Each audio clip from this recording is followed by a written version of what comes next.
Boas B.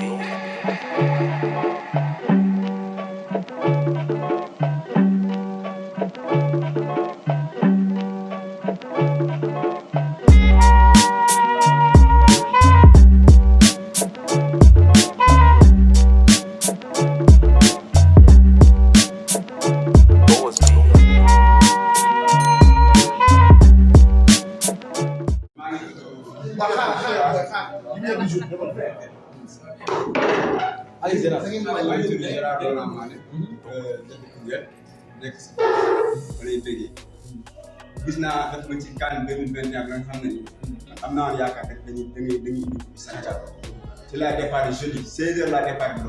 ba yegg si fii 4 jours laa ko def pour ñoo rendre le hommage parce que aw ma dara lu mu la mën a jox ma ne naa def dox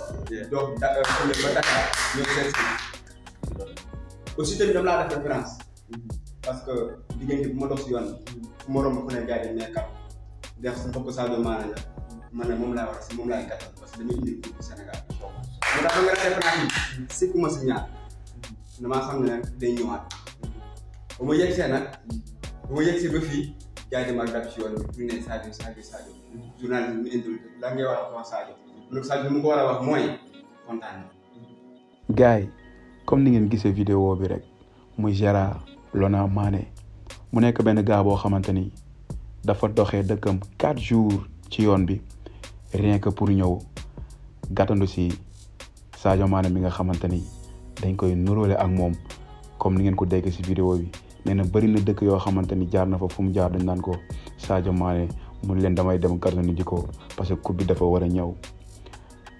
moom nag ñu dalal ko 2STV Pape Sidi Fall dalal ko 2STV ci moment final bi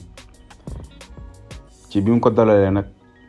d'après ci Pape Sidi Fall mi nga xamante ni moom moo publier vidéo bi ci page Facebook am xamal nañu ni après émission bi nga xamante ni defoon nañ ko ak Gérard si la Sadio defee tout pour gisante ak waa ji te gis ngeen image bi mooy ñoom ñaar ñu taxaw ak maanaam ouvert bi mu ko wan oyofaay bi ba waa ji mën a exprimer wu ndax bëri na jour yoo xamante ni mën nañoo jaay neex mën ngay wax ak ñoom sax ñu lay nuyoo noo xamante ni waaw di la doye dal mais Sadio Mané ci woyofaayam ak li ñu gis à chaque fois mu koy def ci simplicité am franchement référence la ci yeneen joueurs yi ndax defe naa ni bëri na ñoo xamante ni bëgg nañ nit bëgg leen gis bu ñu àggee ni leen di gars yi di accueillir sax dañuy dem ba maanaam sax jour boobu bu leen gisee lañ leen di mujjee gisaa wala di leen déglu par rapport ak ni nga xamante nit ki accueillir na leen ko mais Sadio geste bi mu def mooy geste su nit dëgg te man dama koy wax à chaque fois li ma gën a neex ci Sadio Mané mooy oyof gi nga xam ne oyof na ko ba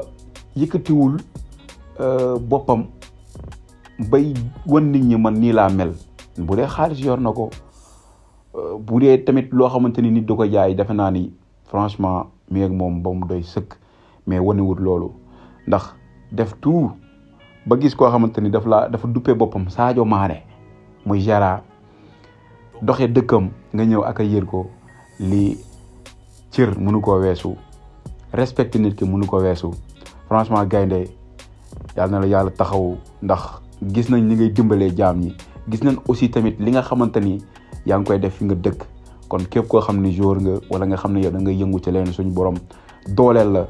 di la référence ci Sadio Mané du question rek ci sport rek laay wax de même ñeneen ak ñeneen li ñuy def ndax ku am li nga am ñëw sa dëkk def fa lu rëy te paree goosi j'espère que ku nekk war naa mën a jël référence ci yow gars yi loolu mu nekkoon vidéo bi aca seen commentaire te boo leen commentaire ba pare wax seen xalaat bu leen fàttee abonné te boo leen abonné ba pare ngeen bës seen cloche notification. Boas B.